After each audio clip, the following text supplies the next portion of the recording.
The airborne assault into Normandy as part of the D-Day Allied invasion of Europe was the largest use of airborne troops up till that time. Paratroopers of the 101st Airborne Division were among the heroes who took part in that assault. Some 16 of these paratroopers were on board a C-47 transport aircraft that was hit by German anti-aircraft fire and crashed in flames at a place called Picaville. All 20 on board the plane died. Marie-Pascale Legrand is a French businesswoman who became inspired by the story of the Allied liberation of France from Nazi Germany. She works on projects to memorialize D-Day. She's opened her home to retired Master Sergeant Charles Norman Shea, who landed on Omaha Beach with the first wave as a medic in the 1st Infantry Division. Charles, 96, is a Penobscot Native American. Now Marie has purchased the crash site of the C-47 and is constructing a memorial to the soldiers who died, and the Fort Campbell Historical Foundation has joined her effort. We're also joined here by 2 retired Army officers who both served in the 101st Airborne. Fort Campbell Historical Foundation Board Chair Pete Kenny and military historian Dr. Paul Herbert. Now you might be wondering about the connection between Fort Campbell and the memorial. Pete? This is just a great example of how our foundation can honor the legacy of those soldiers and their families who have served there. Thank you, Pete. Now let's join our conversation with Marie, Charles, and Paul. What memories do you have as a medic from that first wave, Charles? I had found a place where I could treat the wounded without being shot at or machine gunned or whatever. And while I was treating the men there, I happened to glance back out to the sea. The tide was coming in very fast, and there were many wounded men laying on the beaches, and I knew that they were destined to drown if somebody did not come to their help. So I dropped what I was doing, and I returned to the beach to help these men. The Germans that was there, he was protected by a cement enclosure that they had erected there just with one-man machine gun.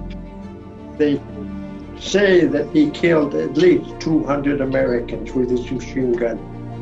The bullets were landing around my feet, and I was never hit. So, Marie, tell me, how and when did the concept for the memorial come about? I talked to Charles and I said, well, there is eventually a possibility that we could buy that field and do something to honor the men who lost their life for us 76 years ago. And well, we started talking together.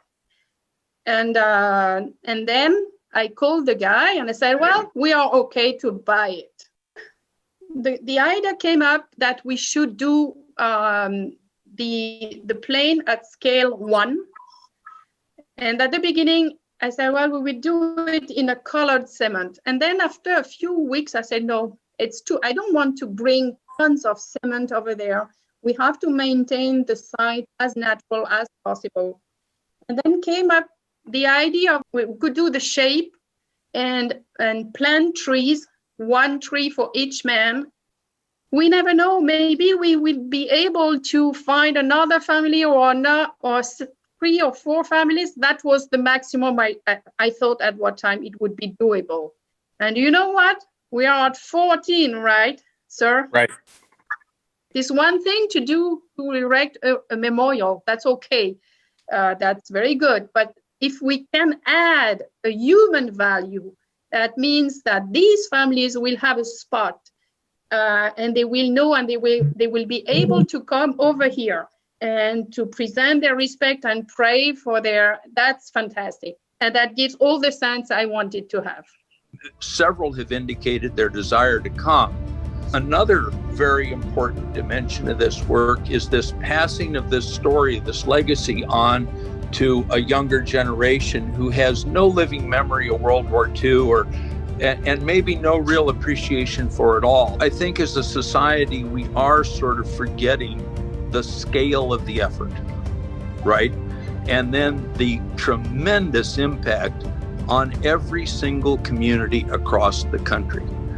Thanks for joining us for this inspiring visit with Marie, Charles, Paul, and Pete. We're most grateful to Marie for her dedication to memorialize the heroes who liberated France, lest we forget.